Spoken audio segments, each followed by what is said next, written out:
Hi Kannada Veda YouTube ಚಾನಲ್ಗೆ ಎಲ್ಲ ಅಭ್ಯರ್ಥಿಗಳಿಗೆ ವಿದ್ಯಾರ್ಥಿನಿಯರಿಗೆ ಸ್ವಾಗತನ ತಿಳಿಸ್ತಾ ಇದೀಗ ಕರ್ನಾಟಕ ರಾಜ್ಯದ ಒಂದು ಟಿ ಪರೀಕ್ಷೆಯನ್ನು ಕಂಪ್ಲೀಟ್ ಆಗಿರುವಂಥ ವಿದ್ಯಾರ್ಥಿಗಳ ಪೈಕಿ ಆಗಿರ್ಬೋದು ಅಥವಾ ಇತರ ಇಂಡಿಯಾ ಪೂರ್ತಿ ಸಂಬಂಧಪಟ್ಟಂತೆ ಇದೀಗ ಸಿ ಪರೀಕ್ಷೆ ಅಂತಕ್ಕಂಥದ್ದು ನಡೀತಾ ಇರುವಂಥದ್ದಾಗಿರುತ್ತೆ. ಈ ಸಿ ಪರೀಕ್ಷೆಗೆ ಕರ್ನಾಟಕ ರಾಜ್ಯದ ಅಭ್ಯರ್ಥಿಗಳಾಗಿರ್ಬೋದು ಇತರೆ ಒಂದು ಎಲ್ಲ ರಾಜ್ಯದ ಅಭ್ಯರ್ಥಿಗಳು ಕೂಡ ಅಪ್ಲಿಕೇಶನ್ಗಳನ್ನು ಹಾಕಿರುವಂಥದ್ದು ಇರುತ್ತೆ.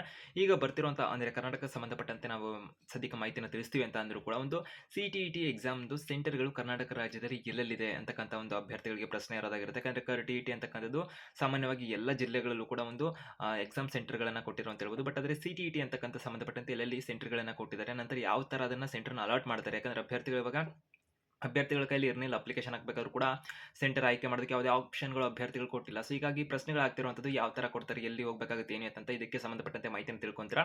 ಹೆಚ್ಚುವರಿ ಅಪ್ಡೇಟ್ಸ್ ಇನ್ಫಾರ್ಮೇಷನ್ ಮಾಹಿತಿನ ಟಿಗೆ ಸಂಬಂಧಪಟ್ಟಂತೆ ತಿಳ್ಕೊಳ್ಳೋದಕ್ಕೆ ಕನ್ನಡ ಬೈತ ಯೂಟ್ಯೂಬ್ ಚಾನಲ್ಗೆ ಏನೋ ಹೊಸದಾಗಿ ವಿಡಿಯೋ ನೋಡ್ತಾ ಇದೀವಿ, ಸಬ್ಸ್ಕ್ರೈಬ್ ಆಗಿಲ್ಲ ಅಂತಕ್ಕಂಥವ್ರು ಸಬ್ಸ್ಕ್ರೈಬ್ ಆಗ್ಬೋದು. ಇವು ಉಚಿತ ಕೂಡ ಆಗಿರುತ್ತೆ. ಇದು ಬೆಲ್ ಐಕನ್ ಕ್ಲಿಕ್ ಮಾಡೋದ್ರ ಮುಖಾಂತರ ವಿಡಿಯೋ ಅಪ್ಲೋಡ್ ಮಾಡಿದ ತಕ್ಷಣ ಬೇಗ ಮಾಹಿತಿನ ನೀವು ಪಡ್ಕೊಂಬೋದಾ ಇರುತ್ತೆ ಅಂತ ಹೇಳ್ತಾ ಹೆಚ್ಚುವರಿ ಪ್ರಶ್ನೆ ಡೌಟ್ಸ್ ಇದ್ರೆ ಡಿಸ್ಕ್ರಿಪ್ಷನ್ ಇನ್ಸ್ಟಾಮ್ ಲಿಂಕ್ ಇರುತ್ತೆ, ಅಲ್ಲಿ ಕೂಡ ಇನ್ಸ್ಟಾಮಲ್ಲಿ ಸಬ್ಸ್ಕ್ರೈಬ್ ಆಗೋದ್ರ ಮುಖಾಂತರ ಹೆಚ್ಚುವರಿ ಪ್ರಶ್ನೆ ಡೌಟ್ಸ್ಗಳಿಗೆ ಮಾಹಿತಿನ ಪಡ್ಕೋಬೋದಿರುತ್ತೆ, ಕಾಲ್ ಮುಖಾಂತರ ಮಾಹಿತಿನ ಪಡ್ಕೋಬೋದಿರುತ್ತೆ ಇನ್ಸ್ಟಾಮ್ನಲ್ಲಿ ಅಂತ ಹೇಳ್ತಾ ಅಭ್ಯರ್ಥಿಗಳಿಗೆ ತಿಳಿಸ್ತಾ ಇದೀಗ ಒಂದೊಂದಾಗಿ ತಿಳಿಸುವಂತಿದ್ದಾರೆ. ಕರ್ನಾಟಕ ರಾಜ್ಯದಲ್ಲಿ ಅಭ್ಯರ್ಥಿಗಳಿಗೆ ಟಿ ಪರೀಕ್ಷೆನ ಮಾಡಿದ್ರು. ಅದೇ ರೀತಿ ಇವಾಗ ಸೆಂಟ್ರಲ್ ಲೆವೆಲಲ್ಲಿ ಸೆಂಟ್ರಲ್ ಟೀಚರ್ ಎಲಿಜಿಬಿಲಿಟಿ ಟೆಸ್ಟ್ ಅಂತಕ್ಕಂಥದ್ದು ನಡೀತಾ ಇರೋದಾಗಿರುತ್ತೆ. ಫೆಬ್ರವರಿ ತಿಂಗಳ 8ನೇ ತಾರೀಕು 2025ರಂದು ಈ ಪರೀಕ್ಷೆ ನಿಗದಿಯಾಗಿರೋದಾಗಿರುತ್ತೆ. ಅಪ್ಲಿಕೇಶನ್ ಹಾಕಲಿಕ್ಕೆ ನವೆಂಬರ್ ತಿಂಗಳ 27ರಿಂದ ಡಿಸೆಂಬರ್ ತಿಂಗಳ 18ನೇ ತಾರೀಕು ತನಕ ಅವಕಾಶನ ಇಲಾಖೆಯವರು ಕೊಟ್ಟಿದ್ರು ಅಂತ ಹೇಳ್ಬೋದಾಗಿರುತ್ತೆ. ಅಂದರೆ CBSE ಕಡೆಯಿಂದ ಇದೀಗ ದಿನಾಂಕ ಎಲ್ಲ ಪೂರ್ಣಗೊಂಡಿದೆ ಸದ್ಯಕ್ಕಿರೋ ಮಾಹಿತಿ ಪ್ರಕಾರ. ಈಗ ಸೆಂಟರ್ಗಳಿಗೆ ಸಂಬಂಧಪಟ್ಟಂತೆ ಅಪ್ಲಿಕೇಶನ್ ಹಾಕುವಂಥ ಸಂದರ್ಭದಲ್ಲಿ ಅಭ್ಯರ್ಥಿಗಳಿಗೆ ಯಾವುದೇ ರೀತಿ ಸೆಂಟರ್ಗಳನ್ನು ಅಲ್ಲಿ ಶೋ ಆಗಿಲ್ಲ. ಅಭ್ಯರ್ಥಿಗಳಿಗೆ ಇದೇ ಸೆಂಟರ್ ಇರುತ್ತೆ ಹಾಗೆ ಅಂತಂದ್ಬಿಟ್ಟು. ಸೊ ಈಗ ಕರ್ನಾಟಕ ರಾಜ್ಯದಲ್ಲಿ ಎಷ್ಟು ಸೆಂಟರ್ ಇದೆ ಅದ್ರ ಬಗ್ಗೆ ತಿಳಿಸುವಂತಾರೆ. ಮೊದಲದಾಗಿ ಸ್ಕ್ರೀನ್ ಮುಖಾಂತರ ನೋಡಬಹುದಾಗಿರುತ್ತೆ. ಕರ್ನಾಟಕ ರಾಜ್ಯದಲ್ಲಿ ಇರತಕ್ಕಂಥ ಒಂದು ಸೆಂಟರ್ಗಳನ್ನು ನೋಡುವಂಥದ್ದಾರೆ. ಸೊ 2 ಸೆಂಟರ್ ಇರುವಂಥದ್ದಾಗಿರುತ್ತೆ. ಹುಬ್ಬಳ್ಳಿ ಮತ್ತು ಬೆಂಗಳೂರು ಅಂತಕ್ಕಂಥದ್ದು 2 ಕಡೆ ಮಾತ್ರ ಒಂದು ಎಕ್ಸಾಮ್ ಸೆಂಟರ್ಗೆ ಸಂಬಂಧಪಟ್ಟಂತೆ ಒಂದು ಲಿಸ್ಟಲ್ಲಿ ಒಂದು ಅಧಿಸೂಚನೆ ಅವರು ಮಾಹಿತಿನ ಕೊಟ್ಟಿರೋದಾಗಿರುತ್ತೆ. ಈ 2 ಸೆಂಟರ್ಗಳನ್ನೇ ತಿಳಿಸಿದ್ದಾರೆ. ಸೊ 2 ಕಡೆ ಮಾತ್ರ ಎಕ್ಸಾಮ್ ನಡೆಯುತ್ತೆ ಅನ್ನೋ ರೀತಿಯಲ್ಲಿ ಎಕ್ಸಾಮ್ ಸೆಂಟರ್ನ ಕೊಟ್ಟಿರೋದಾಗಿರುತ್ತೆ.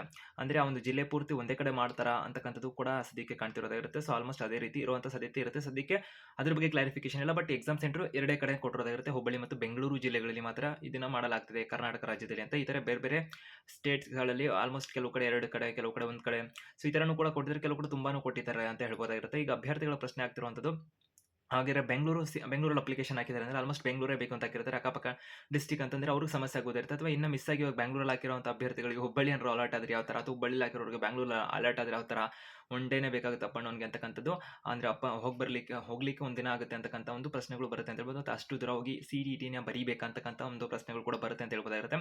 ಇದು CTET ಆಗಿರೋ ಕಾರಣಕ್ಕೆ ಅಭ್ಯರ್ಥಿಗಳಿಗೆ ಆಪ್ಷನ್ ಇಲ್ಲ ಅಂತ ಹೇಳ್ಬೋದಾಗಿರುತ್ತೆ. ನೆಕ್ಸ್ಟ್ ಇನ್ನೊಂದೇನಂದ್ರೆ ಯಾವ ಥರ ಕೊಡ್ತಾರಾಗಿರೋ ಅಂತ ಪ್ರಶ್ನೆ ಇದೆಯಲ್ಲ, ಇಲಾಖೆಯ ಅಧಿಸೂಚನೆ ಮಾಹಿತಿನ ಸ್ಕ್ರೀನ್ ನೋಡ್ತಿದ್ದಾರೆ ಗಮನಿಸಬಹುದಾಗಿರುತ್ತೆ. ಯಾಕಂದರೆ ಇಲಾಖೆಯವರು ಆ ಒಂದು ಅಭ್ಯರ್ಥಿಗಳಿಗೆ 4 ಆಪ್ಷನ್ಗಳನ್ನು ಅಂದರೆ 4 ಸೆಂಟರ್ಗಳನ್ನು ಆಯ್ಕೆ ಮಾಡ್ಕೊಳ್ಳೋದಕ್ಕೆ ಅವಕಾಶ ಕೊಟ್ಟಿದ್ವಿ ಹಾಗೆ ಅಂತ ಹೇಳಿದ್ರು. ಬಟ್ ಅಪ್ಲಿಕೇಶನ್ ಹಾಕ್ಬೇಕಾದ್ರೆ ಎಲ್ಲೂ ಕೂಡ ಅಷ್ಟಾಗಿ ಅದು ಗೋಚರಿಕೆ ಆಗಿಲ್ಲ ಅಂತಕ್ಕಂಥದ್ದು ತುಂಬ ಜನ ಅಭ್ಯರ್ಥಿಗಳಿಗೆ ಜಸ್ಟ್ ಹಂಗೆ ಅಪ್ಲಿಕೇಶನ್ಗಳನ್ನೆಲ್ಲ ಹಾಕಿದ್ದಾರೆ ಅಂತ ಹೇಳ್ಬೋದು. 4ನ್ನ ಒಂದು ಸೆಕೆಂಡ್ ಥರ್ಡ್ ಈ ಥರ ಆಯ್ಕೆ ಮಾಡಲಿಕ್ಕೆ ಬಂದಿಲ್ಲ. ಅವರ ಒಂದು ಮತ್ತೆ ಪ್ರಮುಖವಾಗಿರೋದೇನೆಂದರೆ ಅವರ ವಿಳಾಸದ ಆಧಾರದ ಮೇಲೆ ಆಗ್ತಾರೆ ಅಂತಕ್ಕಂಥ ಒಂದು ಮಾಹಿತಿಗಳು ಸದ್ಯಕ್ಕಿದೆ. ಬಟ್ ಅಲ್ಲಿ ಕೊಟ್ಟಿರೋ ಪ್ರಕಾರದಲ್ಲಿ 4 ಆಯ್ಕೆ ಮಾಡ್ಕೋಬೇಕು ಅಂದರೆ ಇಂಗ್ಲೀಷ್ ಇರುತ್ತೆ, ಕನ್ನಡದಲ್ಲಿ ಹೇಳ್ತಿರೋದಾರೆ 4 ಆಯ್ಕೆ ಮಾಡ್ಕೊಳ್ಳೋದಕ್ಕೆ ಅವಕಾಶ ಇರುತ್ತೆ.